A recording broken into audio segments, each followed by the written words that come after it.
어떤 사람은 병거, 어떤 사람은 말을 의지하나 우리는 여호와 우리 하나님의 이름을 자랑하리로다. 그들은 비틀거리며 엎드러지고 우리는 일어나 바로 서도다. 여호와여, 우리가 부를 때에 우리에게 응답하소서. 하나님은 영이시니 예배하는 자가 영과 진리로 예배할지니라.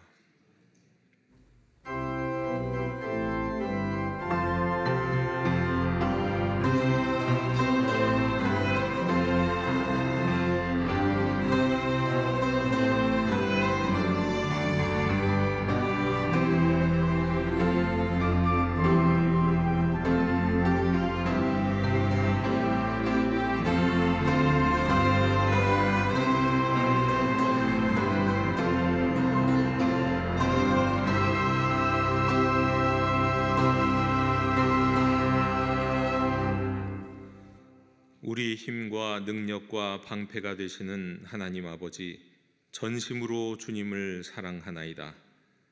온 마음과 뜻을 다하여 홀로 한 분이신 하나님께만 경배를 드리나이다. 세상에서 의지하며 붙잡고 살았던 명예와 재물과 건강과 지식을 모두 내려놓고 눈을 들어 오직 한 분 하나님만 바라보나이다. 한 마음으로 예배하는 저희를 받아주셔서 자비로운 자에게 주의 자비를 나타내시며 온전한 자에게 주님의 온전하심을 보이시며 가난한 마음으로 은혜를 갈구하는 자에게는 진리의 말씀으로 배부르게 먹여 주시옵소서. 모든 영광을 삼위일체 거룩하신 하나님께 올려드리오며 예수 그리스도 이름으로 기원하옵나이다. 아멘. 다 함께 자리에서 일어나셔서 오늘 이곳에 계신 성령님을 찬양하시겠습니다.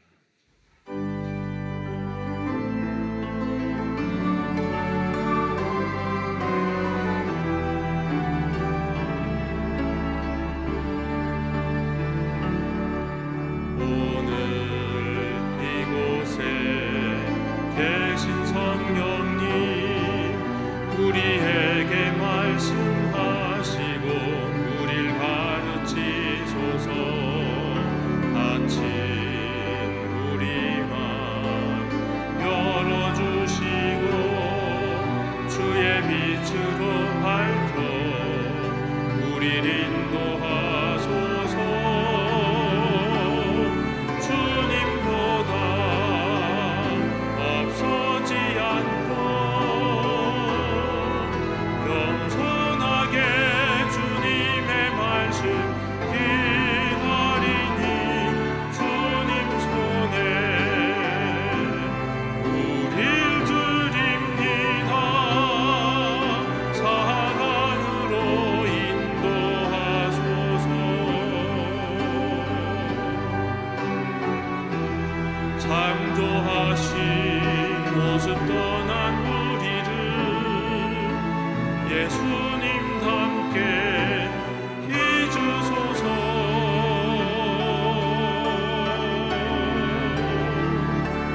주님보다 앞서지 않고 겸손하게 주님의 말씀 기다리니 주님 손에 우릴 드립니다. 사랑으로 인도하소서. 사랑으로 말씀하소서.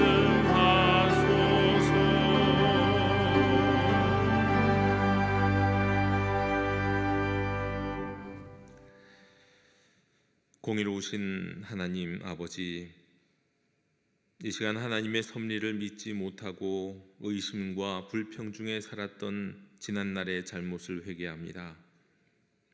의심이 많았던 도마처럼 말씀에 확신을 갖지 못하였습니다. 사명을 저버리고 딴 길로 갔던 요나처럼 방황했습니다. 하박국 선지자처럼 하나님께서 살아계시다면 왜 이런 부당한 일이 생기는 것일까? 아기는 장수하며 잘만 사는데 신실한 성도는 왜 가난하고 병마에 시달릴까 하면서 믿음이 흔들렸습니다. 저희는 하나님께서 빚은 질그릇일 뿐인데 구원의 섭리와 살아계신 능력을 믿지 못하여 불신앙의 수렁에서 헤어나오지 못했습니다. 능력의 하나님, 갈대처럼 흔들리는 저희의 나약한 믿음을 불쌍히 여겨 주시옵소서. 이제부터는 하나님의 능력과 섭리를 확실히 믿고 흔들리지 않는 믿음으로 살아가게 하여 주시옵소서.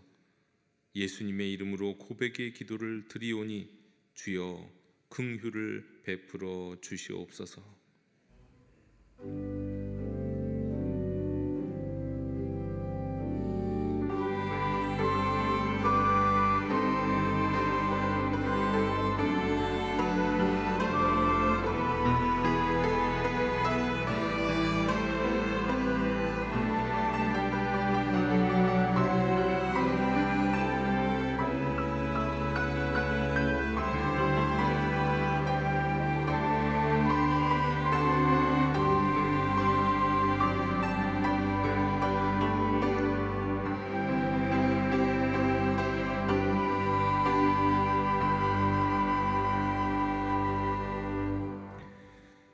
주께서는 용서하시는 하나님이시라. 은혜로우시며 긍휼히 여기시며 더디 노하시며 인자가 풍부하심으로 그들을 버리지 아니하셨나이다. 아멘. 나는 전능하신 아버지 하나님 천지의 창조주를 믿습니다. 나는 그의 유일하신 아들 우리 주 예수 그리스도를 믿습니다. 그는 성령으로 잉태되어 동정녀 마리아에게서 나시고 본디오 빌라도에게 고난을 받아 십자가에 못 박혀 죽으시고 장사된 지 사흘 만에 죽은 자 가운데서 다시 살아나셨으며 하늘에 오르시어 전능하신 아버지 하나님 우편에 앉아 계시다가 거기로부터 살아있는 자와 죽은 자를 심판하러 오십니다. 나는 성령을 믿으며 거룩한 공교회와 성도의 교제와 죄를 용서받는 것과 몸의 부활과 영생을 믿습니다. 아멘. 다 함께 자리에 앉으셔서 성시교독 20번을 교독하시겠습니다. 너희 의인들아 여호와를 즐거워하라. 찬송은 정직한 자들이 마땅히 할 바로다.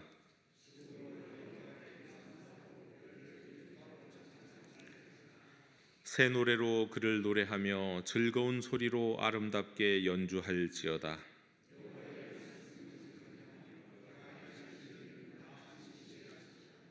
그는 공의와 정의를 사랑하시며 세상에는 여호와의 인자하심이 충만하도다.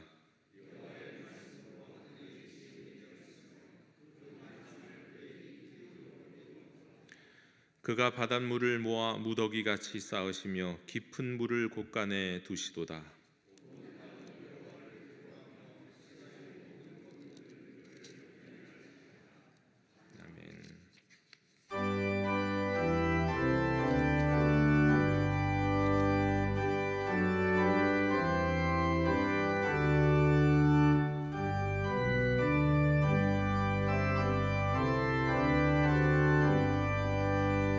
전능한 오셔서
언제나 변함없이 우리를 사랑하시고 돌보아 주시는 주님 감사드립니다.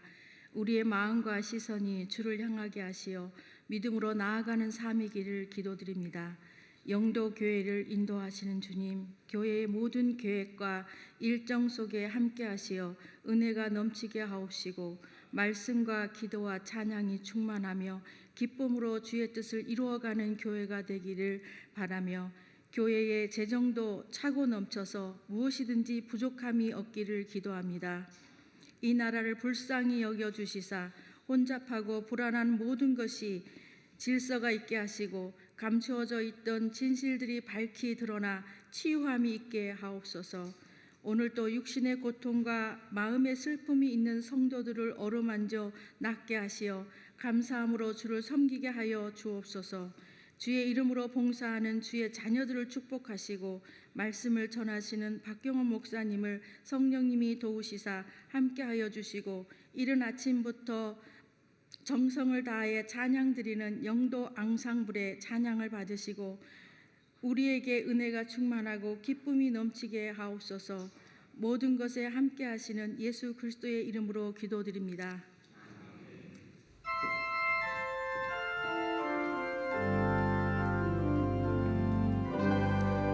하늘에 계신 우리 아버지, 아버지의 이름을 거룩하게 하시고 아버지의 나라가 오게 하시며 아버지의 뜻이 하늘에서와 같이 땅에서도 이루어지게 하소서.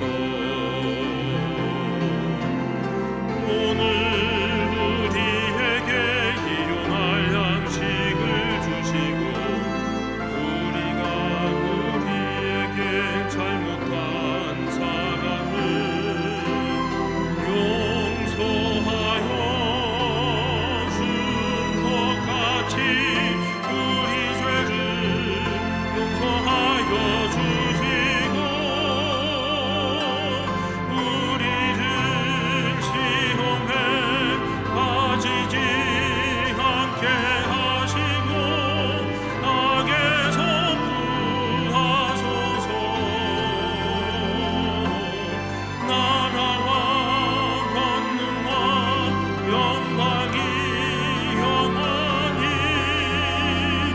아버지의 것입니다. 아멘.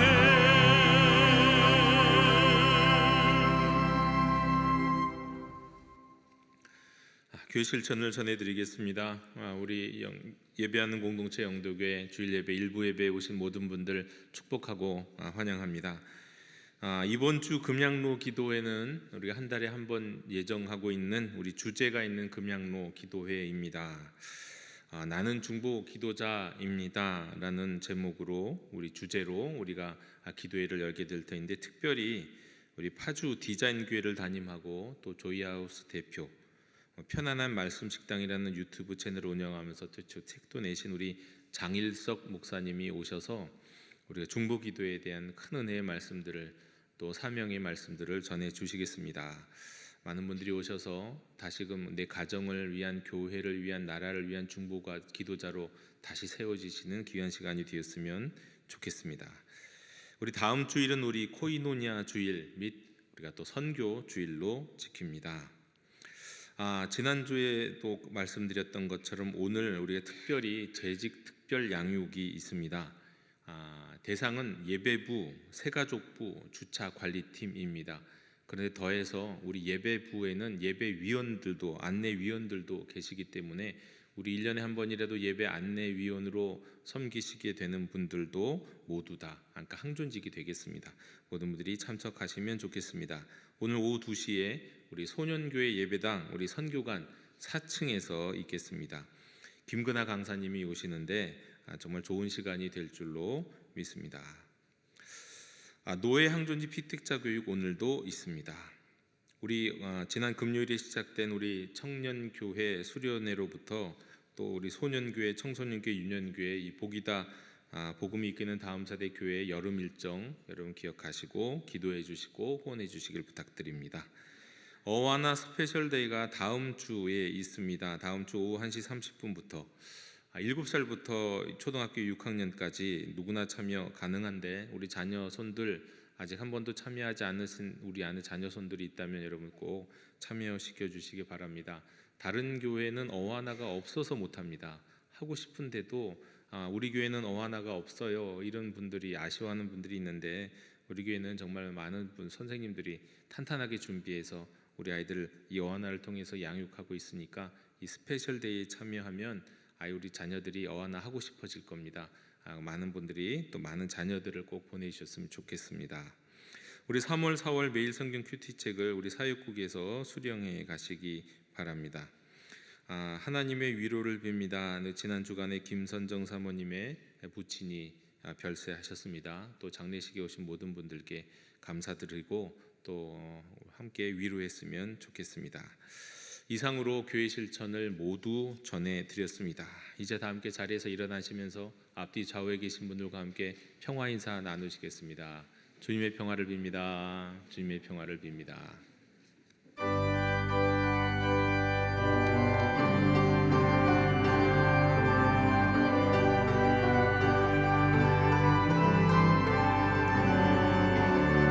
말씀하소서 여호와여 온 맘 다하여 듣겠나이다. 성령 하나님이여 평화 내려주소서.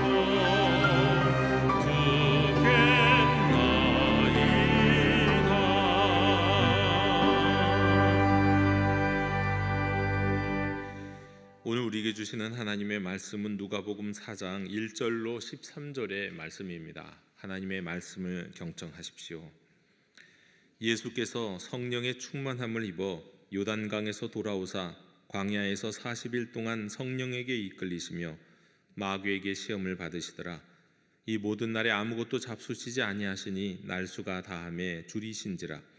마귀가 이르되 내가 만일 하나님의 아들이거든 이 돌들에게 명하여 떡이 되게 하라. 예수께서 대답하시되 기록된 바 사람이 떡으로만 살 것이 아니라 하였느니라. 마귀가 또 예수를 이끌고 올라가서 순식간에 천하 만국을 보이며 이르되 이 모든 권위와 그 영광을 내가 내게 주리라. 이것은 내게 넘겨준 것이므로 내가 원하는 자에게 주노라. 그러므로 내가 만일 내게 절하면 다 내 것이 되리라. 예수께서 대답하여 이르시되 기록된 바 주 너의 하나님께 경배하고 다만 그를 섬기라 하였느니라. 또 이끌고 예루살렘으로 가서 성전 꼭대기에 세우고 이르되 내가 만일 하나님의 아들이거든 여기서 뛰어내리라.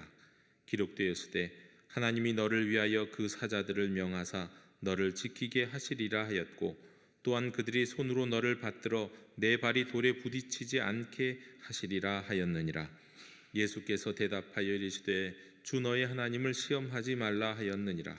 마귀가 모든 시험을 다한 후에 얼마 동안 떠나니라. 아멘. 자리에 앉으시겠습니다.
아멘. 사람이 질문을 던지면서 산다는 것은 굉장히 피곤한 일입니다. 반대로 질문을 멈추고 산다는 것은 굉장히 위험한 일입니다. 이건 누구에게 던지는 질문이냐에 따라서도 달라지기도 합니다. 다른 사람에게, 상대에게 질문을 던지는 것은 피곤할 수는 있지만 또 그렇게 괴롭지는 않습니다. 심지어 쾌감을 느끼기도 하죠. 하지만 자신에게 질문을 던지는 것은 이 피곤함을 넘어서 고통스럽기도 합니다. 왜냐하면 그 질문에 대답하고자 하다 보면 자신을 불편하게 하고 또 자기 자신에게 변화를 요구하게 되는 일들이 많기 때문입니다. 우리가 극단의 시대를 살아가는 대한민국 현실에서도 이 문제는 그대로 적용이 됩니다. 극단의 특징은 상대에게는 끊임없이 질문을 던지면서 비판하는데 자신에게는, 소위 아군에게는 질문하지 않는다는 것입니다. 상대에게 던지는 질문은 쾌감을 주는데 자신에게 던지는 질문은 불편하기 때문에 자꾸 가리우게 되어 있습니다. 그런데 그 중에서 이런 저런 많은 질문들 가운데 특별한 질문이 있습니다. 이건 모든 사람을 향한 질문이기 때문에 동시에 자기 자신을 향한 질문이기도 한 그런 질문입니다. 인생에 관한 질문들이 그렇죠. 왜냐하면 그 인생에 나도 포함이 되기 때문입니다. 그렇게 많은 질문들, 인생에 관한 질문들 가운데 특별한 하나 대표적인 질문이 있는데 바로 그 질문이 바로 오늘 설교 제목입니다. 사람은 무엇으로 사는가? 이 질문은 보편적인 사람들을 향한, 모두를 향한 질문이면서 이 질문을 던지는 사람은 또 반드시 자기 자신을 향하여서도 나는 무엇으로 사는가? 묻지 않을 수가 없습니다. 이 질문이 나를 향할 때는 이 질문을 통해서 우리는 성장하게 됩니다. 그런데 이 질문이 나를 향해야 되는 질문이 나를 제외하고 다른 사람을 향하기만 할 때는 그는 위선자가 됩니다. 사람은 무엇으로 사는가? 바로 그런 질문. 그래서 우리가 일평생 나에게 또 세상을 향해서도 뿐만 아니라 끊임없이 내 자신을 향해 던져야 하는 그런 질문입니다. 이 질문을 누구보다도 자기 자신에게 철저하게 던졌던 사람이 있습니다. 톨스토이입니다. 그는 결혼 전까지는 정말 그 젊은 날, 이 결혼 전까지의 그 젊은 날의 방탕함은 우리가 아우구스티누스에 비교할 만큼 그렇게 살았던 사람이었습니다. 그러나 그가 결혼도 하고 또 전쟁과 평화, 안나 까레니나 같은 대작들을 써내려가면서 러시아의 문학가요 사상가로서 세계적인 명성을 얻게 됩니다. 근데 그러다가 그가 인생의 중년을 지나가면서 인생관과 신앙 간의 큰 변화, 사실은 위기를 경험합니다. 그러면서 영적으로 회심합니다. 찬사를 받았던 자신의 대작들의 그 여러 가치관들, 그 가치관과 신념을 스스로 수정하기까지 합니다. 그러니까 자신 스스로 전쟁과 평화라고 하는 우리가 아는 영화로도 제작이 되었던 그 대작, 그 책에 대해서 비판을 하는데 이거는 쓸데없이 전쟁을 미화하고 불필요한 영웅들을 만들어내는 그 불필요한 영웅주의라고 자기가 쓴 책을 자기가 비판합니다. 또 안네 까레니나는 도덕적으로 오히려 이 책이 죄를 조장하는 오만과 교만으로 가득 찬 책이라고 그렇게 평가합니다. 이전에는 사회적인 정치적인 개혁에 대한 글을 굉장히 많이 썼었는데 회심 이후에는 사회 전 제도의 어떤 변화, 시스템의 변화 이전에 그것보다 먼저 반드시 개인의 도덕적, 영적인 변화가 일어나야 한다고 주장을 했습니다. 그러면서 기독교적인 평등, 사랑을 실천하면서 비폭력 저항 운동을 펼치는데 이것이 굉장히 많은 사람들에게 영향을 끼쳐서 특별히 간디와 마틴 루터 킹 목사에게도 큰 영향을 끼쳤던 그런 사람, 그런 사상가, 그런 문학가입니다. 근데 바로 이런 톨스토이가 인생의 어떤 그 심각한 변화를 가져왔을 때, 그리고 그 변화가 이제 막 지났을 때 그의 대표적인 그 질문이 무엇이었는지 보여주는 책이 있는데, 그 책이 바로 사람은 무엇으로 사는가입니다. 책 제목이 사람은 무엇으로 사는가. 이 소설은 한 가난한 구두 수선공 시몬과 그리고 신비로운 낯선 남자인 미하일의 이야기입니다. 어느 추운 날, 겨울날, 가난한 이 구두장이 시몬이 외상으로 산 가죽을 들고 집으로 돌아가고 있었습니다. 그는 몹시 지쳐 있고 또 가족을 부양할 돈도 없는 처지라서 고민하고 염려하면서 돌아가고 있었습니다. 그런데 길을 걷다가 교회 근처에서 헐벗고 쓰러져 있는 한 남자를 발견합니다. 그 남자는 벌거벗은 채 추위에 떨고 있었습니다. 처음에는 그냥 한번 슬쩍 지나가다가 다시 되돌아와서는, 왜냐하면 차마 외면할 수가 없어서 자신의 외투를 벗어 입혀주고 함께 집으로 데려갔습니다. 아내 마트리오나는 처음엔 불만을 품습니다. 당연할 수 있죠. 근데 이내 이 남자의 처지를 불쌍히 여기면서 따뜻한 음식과 옷을 내주었습니다. 시몬은 그 남자를 미하일이라고 불렀고 자기 공방에서 구두 만드는 일을 가르치면서 함께 살게 했습니다.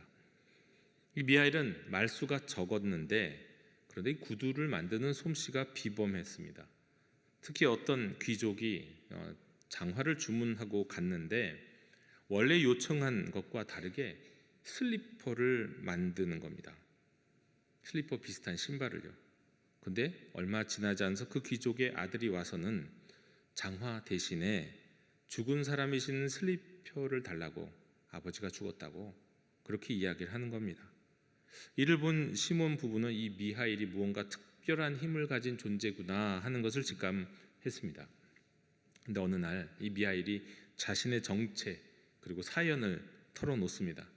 그는 본래 하늘에서 내려온 천사였습니다. 그런데 한 여인의 영혼을 데려가는 임무를 받았는데, 그러나 그녀의 그 두 어린 쌍둥이를 보고는 차마 그녀의 영혼을 애태 거두지 못했던 겁니다.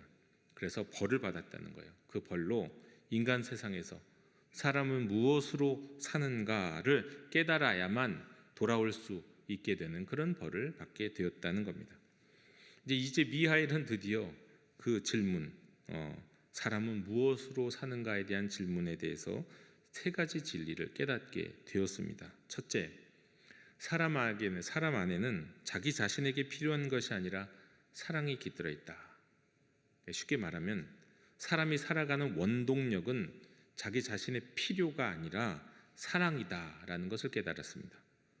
둘째, 사람에게는 자신의 미래를 아는 것이 주어지지 않았다는 것을 깨닫고, 세 번째로, 그래서 사람은 사랑으로 살아가는 것이다. 하나님은 사랑이기 때문에 라는 이 귀한 깨달음을 깨닫고는 이제 말하자면 그 자리를 떠나게 되는 거죠. 여러분, 사람은 그 안에 있는 사랑으로 다른 사람을 사랑하며 사는 존재입니다. 여러분, 사람은 다른 누군가의 사랑으로 사는 존재입니다. 여러분, 사람은 바로 하나님의 사랑으로, 또 하나님을 사랑하는 사랑으로 그렇게 사랑하며 사는 존재다. 이것이 바로 톨스토이가 깨달았던, 그의 인생의 신앙의 영적인 위기를 경험하면서 깨닫게 되었던 아주 중요한 진리였습니다. 자, 이 모든 것을 깨달은 순간 미하일은 이제 밝은 빛과 함께 천사로 도달아갔는데, 시몬과 마트리오나도 그의 마지막 말을 들으면서 깊은 깨달음을 얻고, 그래, 사람은 사랑으로 사는 존재야 라는 것을 마음 깊이 기억합니다. 영적인 회심을 이루었던 톨스토이는 사람은 무엇으로 사는가 라는 이 자신을 비롯한 온 인류를 향한 질문에서 사랑이라는 걸 발견하는 거예요. 사랑. 그리고 이후에 그의 삶은 이 사랑에 헌신하는 영적인 구도자로서의 삶으로 변화가 됩니다. 그는 개인의 도덕적 변화가 우선이다라고 말하면서도 그 개인이 사회 변화를 받기 때문에 개인의 변화와 사회의 어떤 개혁을 분리하지는 않았습니다. 때문에 결국은 어떻게 되냐면 약한 자에게 불리하게 적용되어서 비틀어진 이 사법제도를 비판하기도 했고, 또 권력과 유착되어서 사랑은 찾을 수 없이 형식적인 종교가 되어버렸던 이 종교의식만 강조하는 이 러시아 정교회를 비판하게 됐고, 또 도덕적으로 타락한 귀족들과 이 상류 계급을 비판하게 됐습니다. 톨스토이는 사람은 사랑으로 살아야 되고 사랑을 실천하는 것이 이 사회를 변화시키는 유일한 길이라는 것을, 그리고 그의 마지막 대작 부활에다가 이 내용들을 다 담았고, 그리고 그 자신이 그렇게 살고자 정말 몸부림쳤습니다. 그런데 사실 이 톨스토이는 자신이 그렇게 살고자 했던, 자신이 던졌던 질문대로 응답하고 대답하는 대로 살고자 노력한 것이 오히려 그 자신에게는 굉장히 개인적인 고난으로 다가왔습니다. 사회적으로도 마찬가지고요. 일단 사회적으로는 비폭력 저항 운동을 전경했는데도 불구하고 이 사람은 반사회적인 인물이다, 또 이단이다, 이렇게 낙인을 찍혔고, 개인적으로는 이 가정적으로 큰 갈등이 벌어집니다. 톨스토이는 자신의 소유를 농민과 가난한 사람들에게 다 나누어 주고 무소유와 단순한 삶으로 그렇게 살아가고자 했습니다. 그게 사랑의 삶이라고 생각했으니까요. 그런데 남편의 그 부모의 저작권과 명성을 통해서 이 가족의 이 부유함을 누리던 가족들이, 그러니까 아내와 자녀들이 이거를 반대한 겁니다. 여기 충돌하게 된 거예요. 깊은 갈등이 생겨요.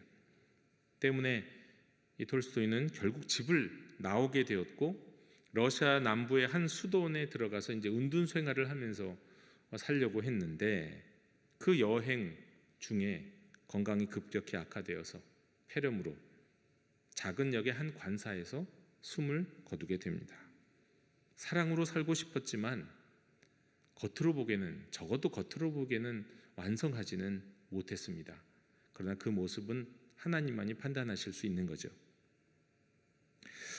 그런데 그를 대문호요 또 사상가에서 나아가서 이제 영적인 지도자의 반열에 이르게 했던 톨스토이의 인생 질문이었던 사람은 무엇으로 사는가라고 하는 이 질문에 온 몸으로, 온 가르침으로 그 답이 무엇인지 정확하게 보여주신 분이 계시죠. 바로 예수님이십니다. 우리 예수님의 전생애가 그러했지만 특별히 오늘 우리가 읽은 말씀, 예수님 광야에서 시험 받으시는 이 사건은 사람은 무엇으로 사는가라는 질문이 절로 나오게 되는 이야기, 예수님이 몸소 겪으셨고 몸소 대답하신 그런 이야기입니다. 여러분, 성경 이야기에 따르면 예수님께서는 성령님에 이끌려서 광야로 가십니다. 그곳에서 모세처럼 엘리야처럼 40일 금식하시는 중에 사탄에게 마귀에게 세 가지 시험을 받으시죠. 이 마귀의 시험은 아담이 받았던 시험과 같은 온 인류를 향한 시험이고 교회를 향한 시험이고 바로 저와 여러분 한 사람 한 사람을 향한 시험이었습니다. 예수님은 이 세 가지 시험에 대한 응답을 통해서 아담이 시험에 들게 되었던 그 질문, 톨스토이가 자기 인생의 마지막에 후반기에 인생 질문으로 삼고 나아갔던 그 질문, 사람은 무엇으로 살아야 하는지를 정확하게 가르쳐 주십니다. 먼저 사탄은 배고픈 예수님께 돌을 떡으로 만들라고, 네가 하나님의 아들이거든 돌을 떡으로 만들라고 유혹합니다. 여러분, 이 배고픔이라는 거, 이 인간의 기본적인 욕망을 위해서 기적을 일으키라는 그런 유혹이죠. 기본적 생리적 욕망 아닙니까? 배고픔. 저는 어릴 때로부터 청년기까지를 이렇게 기억을 하면, 생각을 하면 가장 많이 떠오르는 그 몸으로 느끼는 그 기억하는 느낌이 있습니다. 어릴 때를 생각하면요. 여러 번 말씀드려서 또 말씀드리기가 좀 미안하긴 한데요. 배고픔입니다. 저는 어렸을 때 생각하면 그냥 항상 배고팠던 것 같아요. 가난해서 배고픈 게 아닙니다. 워낙에 제가 많이 먹는 사람이라 많이 먹어도 1시간, 2시간만 지나면 또 배가 고파요. 늘 배가 고파요. 그래서 그 배고픔을 해결하기, 그런 배고픔, 채워지지 않는 배고픔, 그 기억이 제 몸으로 기억하는 기억이거든요. 그런데 그 배고픔을 해결하기 위해서라면 돌을 떡으로 만들 수 있는 능력이 있는 한 저 같으면 사용했을 것 같아요. 사탄은 예수님께 네가 할 수 있는 것 해보라고 지금 말을 하는 겁니다. 광야가 어떤 곳입니까? 흙하고 돌밖에 없는 곳이 광야예요.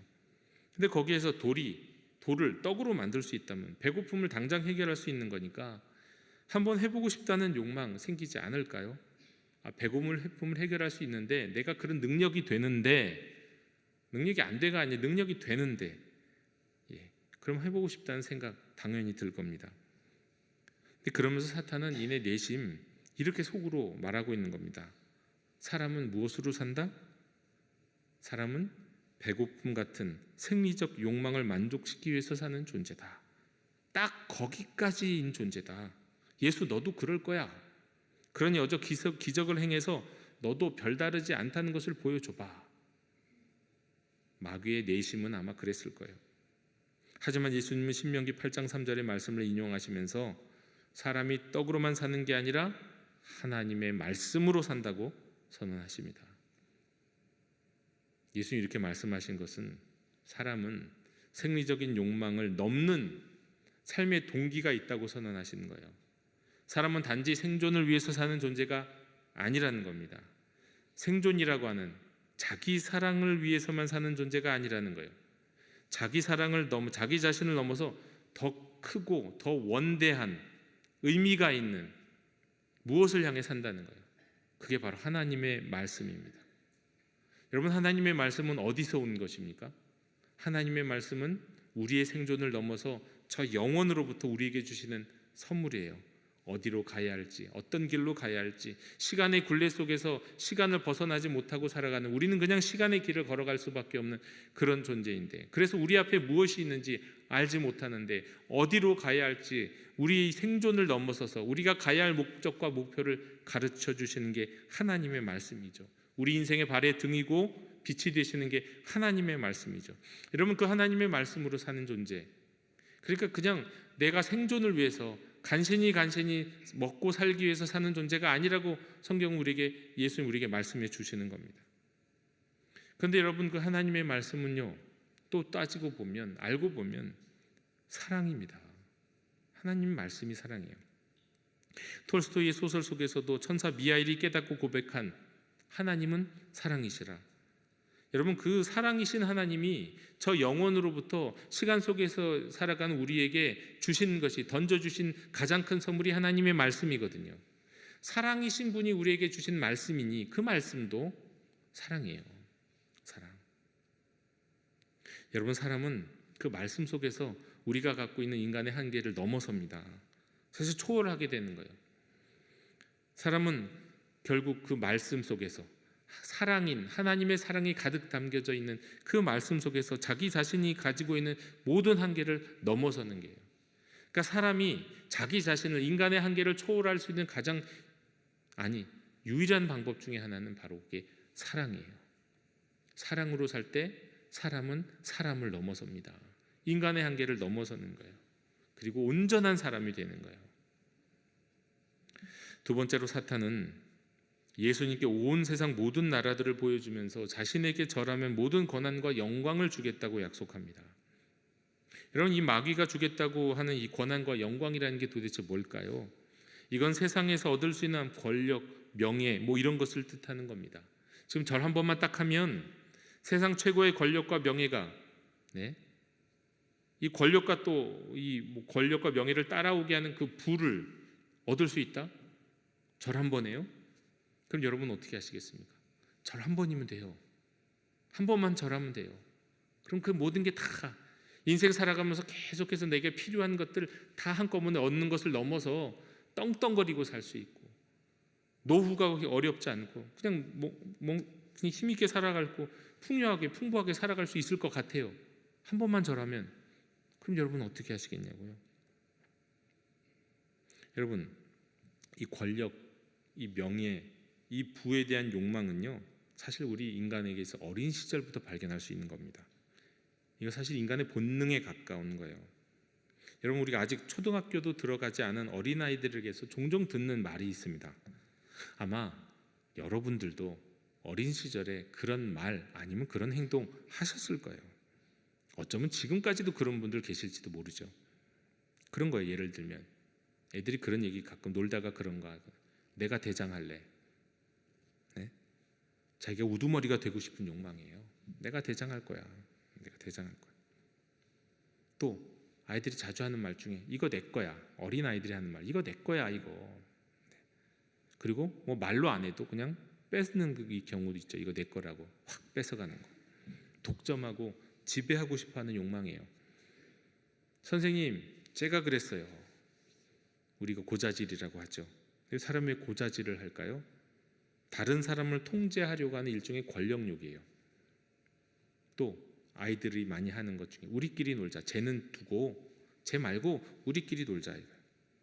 누군가를 왕따하고 편가르는 거, 이것도 집단을 장악하고자 하는 일종의 권력욕입니다. 내가 제일 잘해. 내가 제일 잘해. 자신이 최고임을 증명하려고 하는 성경욕, 명예욕, 다 이런 거예요.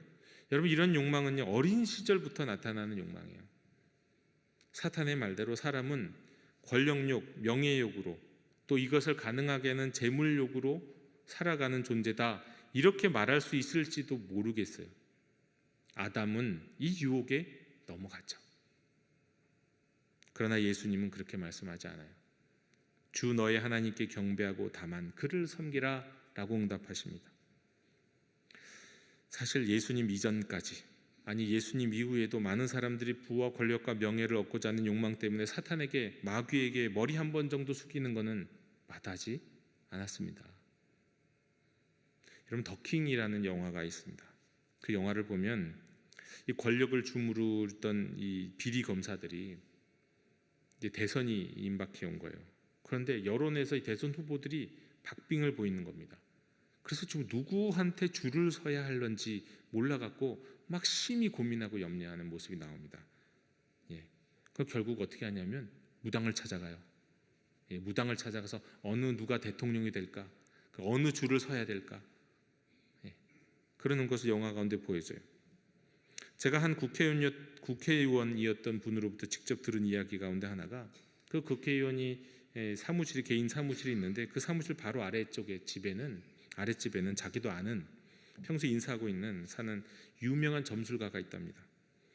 근데 역대 많은 대선 후보들이 대통령 대선 후보가 되기 전이나 이럴 때는 꼭 그 사람 찾아와서 상담을 한다는 거예요. 거긴 교회 다닌다는 사람도 있고 아닌 사람들도 있고 그렇다는 겁니다. 또 재벌들도 많은 경우에 특별한 일을 하려고 할 때는 역술인들을 찾아가는 경우가 정말 많습니다. 그러니까 누구는 부와 권력을 잃지 않기 위해서, 누구는 부와 권력을 얻기 위해서 살아가는 것처럼 보이는 이 세상에 대해서 예수님은 아니라고 말씀하시는 거예요. 그게 일반적인 사람의 모습처럼 보이는지는 모르지만 그것이 사람은 무엇으로 살아가는 이가라는 이 질문 속에서 그렇게 살아가서는 안 된다. 원래 사람은 그런 사람으로 세상에 창조된 것이 아니다라고 말씀합니다. 여러분, 이것 가만히 보면 권력도 그렇고 부도 그렇고 명예도 그렇고 다 자기를 사랑하는 거거든요. 자기 사랑의 욕망을 위해서 살아가는 존재가 아니라고 말씀해요. 무엇을 그러면 위해서 사랑하는 존재라고 말씀하는 겁니까? 사랑이요. 진짜 사랑이요. 진짜 사랑을 위해서 사는 존재다. 하나님을 사랑하고 그 사랑을 받고 그 사랑을 누리고 그 사랑을 나누는 참 사랑을 위해서 사는 존재가 인간이다라고 말씀합니다. 내 모든 욕망을 내려놓고 하나님을 높여라. 하나님을 먼저 예배하라. 돈과 권력과 성공이 아니라 하나님을 예배하는 것이 우선이다. 그게 하나님 사랑이다. 사람은 이렇게 하나님 사랑으로 먼저 산다. 하나님을 사랑하는 사랑으로 사는 것이 참된 사람이다. 사람은 무엇으로 사는가에 대해서 사랑으로 산다고, 하나님을 사랑하는 사랑으로 산다고 우리에게 말씀하고 있습니다. 그리고 세 번째로, 사탄은 예수님께 성전 꼭대기에서 뛰어내려 보내라고 시험을 합니다. 그리고 하나님이 보호하실 거야 라고 하면서 성경 말씀을 왜곡해요. 여러분, 성전에서 뛰어내릴 때 하나님이 보호하신다? 여러분, 이건 하나님에 대한 절대적인 신뢰 같지만 실은 나 이런 사람이야 라고 인정받고 싶은, 자기 사랑에서 오는 자기 과시의 욕망, 인정받고 싶은 욕망을 부추기는 미혹이에요. 저 어릴 적에 기억이 나요.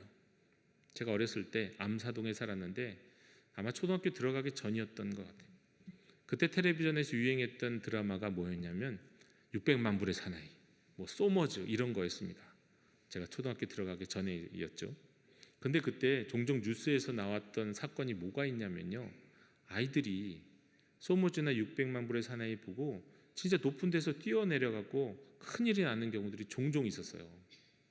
네, 나도 할 수 있다, 뭐 이런 거, 할 수 있다고 착각하는 거죠. 예, 그런 일이 종종 있었습니다. 저도 그때 한번 생각해 본 적이 있었던 것 같아요. 아주 어린 시절에 내가 뛰어내리면 어떻게 될까? 한 번도 그렇게 높은 데서 뛰어버린 적 없는데, 근데 마음속으로 그때 교회를 다니고 예수님을 믿고 있었기 때문에 하나님이 나를 보호해 주시지 않을까, 뭐 그런 생각을 은연히 했던 것 같은 기억이 있어요. 근데 그게 하나님에 대한 믿음이 아니거든요. 가만히 생각하면 그건 자기 과시욕이에요. 인정받고 싶고 과시하고 싶은 욕망, 그것을 통해서 무엇을 하고자 하는 것이냐면 하나님을 이용하는 거예요. 하나님을 시험하는 거예요. 그래서 예수님 말씀하시는 거예요. 주 너희 하나님을 시험하지 말라. 우선 예수님은 세상 사람들 앞에서 자신을 증명하려고도 과시하려고도 하지 않으셨잖아요. 예수님 자신이 그러셨어요. 그래서 하나님을 시험하라, 하나님을 이용하려 하지 않으셨던 거예요. 여러분, 하나님을 시험하고 하나님을 이용하려고 하는 사람의 그 마음에 있는 욕망은 뭐냐면 결국 이것도 자기 사랑이에요. 자기를 사랑하는 말미암아 세상 사람들이 인정받고 싶고 또 과시하고 싶고, 그러다 보니까 하나님을 이용하는 거예요. 여러분, 부와 재물과 권력과 명예와 같은 것은 하나님 없이 사는 사람도 추구하는 욕망이죠. 그런데 교묘하게 하나님을 믿는 믿음의 사람들에게도 들어와 있는, 교묘하게 들어와 있는 욕망 중에 하나가 뭐냐면, 교묘하게 들어가 있는 자기 사랑 가운데 하나가 뭐냐면 하나님을 이용해서, 하나님을 시험해서 자기를 과시하고 인정받고 싶은 욕망이 있어요. 이게 자기 사랑에 대한 욕망인 거예요. 성도들이 이런 시험에 종종 넘어가죠. 사람들은 종종 이런 경우가 있습니다. 이런 말을 하는 경우가 있어요. 나를 사랑한다면 나를 위해서 무엇을 좀 해달라고요. 예. 이건 사랑의 증명을 강요하는 거잖아요. 근데 여러분, 이렇게 말하는 사람은요, 그를 진정 사랑하는 게 아니에요. 네. 지독한 자기 사랑에 빠져서 사랑을 강요하는 거예요. 온전한 사랑은 사랑을 강요하지 않습니다. 온전한 사랑은 증명을 요구하지 않습니다. 돌이 떡이 되게 하라는 유혹, 자신에게 경배하면 세상을 주겠다는 유혹, 성전에서 뛰어내려서 하나님을 시험해 보라고 하는 이 유혹, 예수님은 말씀으로 이 모든 유혹을 이겨내셨어요. 그런데 이 세 가지 유혹의 공통점이 있어요. 어디서부터 시작된 거고 어디서부터 기인한 거냐? 다 모두 자기 사랑에 해당되는 것이라는 겁니다. 자기 사랑을 위해서, 자기 사랑에 빠져 생존하고자 하는 욕망, 자기 사랑에 빠져서 명예와 부와 권력을 얻고자 하는 욕망, 자기 사랑에 빠져서 심지어는 하나님까지도 이용하려고 하는 욕망, 가짜 사랑. 자기 사랑은 가짜 사랑이에요. 자기 사랑은 자기를 사랑하고 결국 자기를 파멸로 이끄는 거짓되고 위선된 사랑이에요. 참된 사랑이 아니에요. 여러분, 참된 사랑은 자기를 초월하게 만들어요. 나라고 하는 사람을 그저 이 세상에서 한번 살다가 죽고 사라져버리는 그런 존재가 아니라 영원하신 하나님과 잇대어서 영원하신 하나님으로부터 공급받으면서 영원으로 나아가게 하는, 영원을 살아가게 하는 그런 사랑이에요. 그게 진정한 사랑이에요. 사람은 무엇으로 사는가? 이 질문에 대해서 성경은 이렇게 사랑을 말씀합니다. 요한일서 4장의 말씀으로 그 모든 말씀, 오늘의 말씀을 대신하길 원합니다. 사랑하는 자들아, 우리가 서로 사랑하자. 사랑은 하나님께 속한 것이니 사랑하는 자보다 하나님으로부터 나서 하나님을 알고, 사랑하지 아니하는 자는 하나님을 알지 못하나니 이는 하나님은 사랑이심이라. 하나님의 사랑이 우리에게 이렇게 나타난 바 되었으니 하나님이 자기의 독생자를 세상에 보내심은 그로 말미암아 우리를 살리려 하심이라. 사랑은 여기 있으니 우리가 하나님을 사랑한 것이 아니요 하나님이 우리를 사랑하사 우리 죄를 속하기 위하여 화목제물로 그 아들을 보내셨습니다. 사랑하는 자들아, 하나님이 이같이 우리를 사랑하셨은즉 우리도 서로 사랑하는 것이 마땅하도다.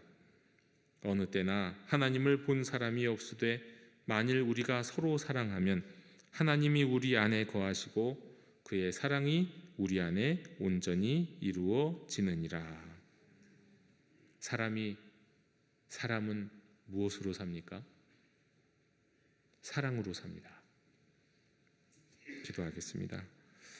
하나님, 우리가 하나님의 사랑으로, 하나님을 사랑함으로, 또 그 사랑에 힘입어 이웃을 사랑함으로 참된 사랑으로 살아가는 존재임을 가르쳐 주시니 감사합니다. 우리 예수님이 온몸으로 보여주셨던 사랑의 삶, 저희도 그 사랑의 삶을 살아갈 수 있도록 도와주시옵소서. 우리가 자기 사랑에 매여 헛된 시험에, 마귀의 시험과 유혹에 빠져 사는 인생 아니요, 하나님의 말씀으로 알게 된 이 귀한 참된 사랑 본받고 그 사랑을 추구하며 우리 주님이 우리를 부르시는 그날까지 참된 사랑 가운데 살아가는 저희들 되도록 인도하여 주시옵소서. 예수님의 이름으로 기도하옵나이다. 아멘. 이 시간 응답의 찬송 449장 부르시며 봉헌하시겠습니다.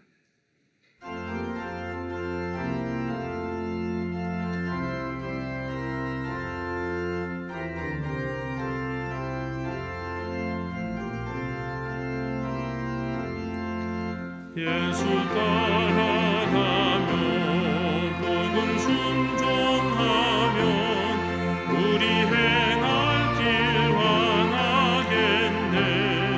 주를 의지하며 순종하는 자를 주가 늘 함께 하시리라. 의지하고 순종하는 예수 안에 즐겁고 복된 길이로다.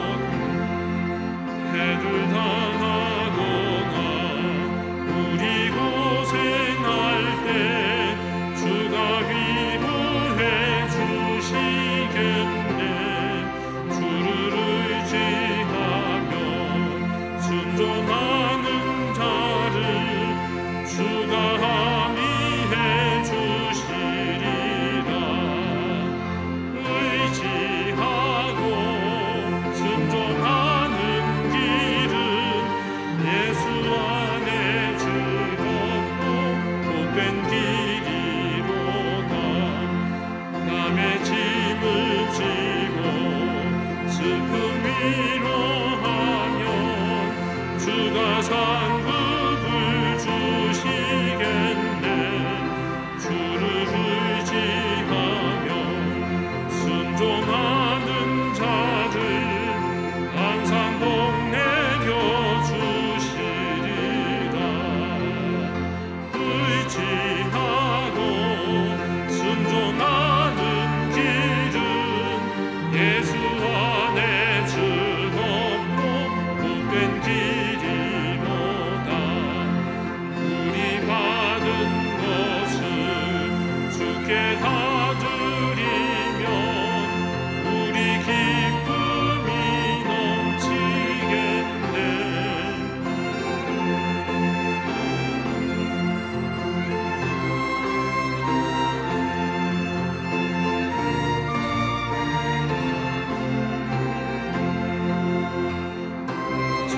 의지하고 순종하는 길은 예수 안에 즐겁고 복된 길이로다. 주를 힘입어서 말씀 잘 배우고 주를 모시고 살아가세. 주를 의지하며 항상 순종하면 주가 사랑해 주시리라. 의지하고 순종하는 길은 예수 안에 즐겁고 복된 길이로다.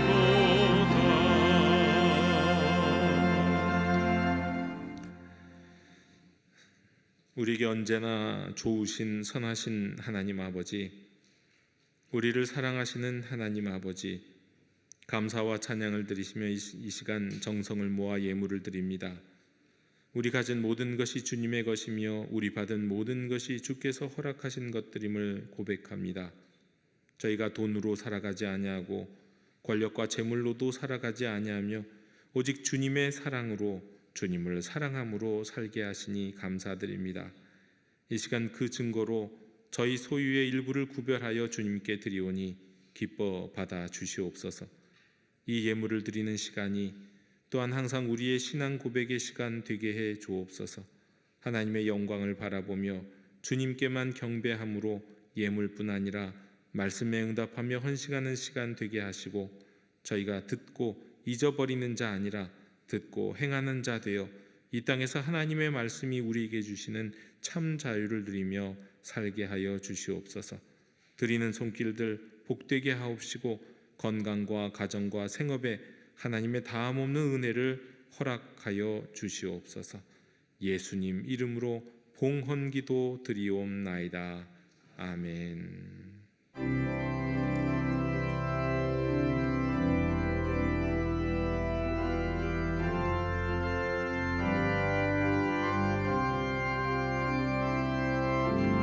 말씀 앞에서 경외함으로 주께 홀로 섭니다. 생명의 말씀 읽고 순종해 주를 예배합니다. 기록된 말씀 힘이 있어서 진리로 우리 거룩해 하며 거룩한 말씀 세세 영원히 복음이 되어 말씀하시네. 하나님 말씀에 두려워 떠는 자 그 말씀에 생명을 거는 자 한 사람 찾으시는 주님의 약속을 믿어. 하나님 말씀에 운명을 거는 자 순종하며 주 따라가는 자 영원한 하나님 나라 일어날 주의 교회여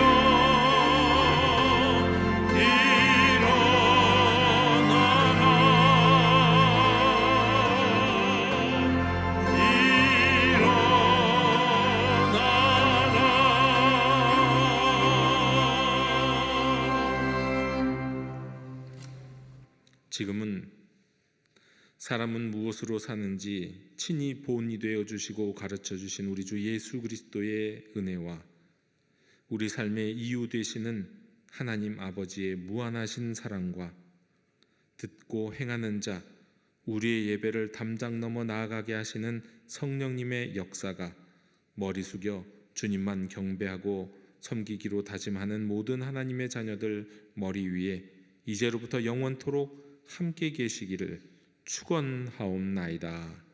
아멘.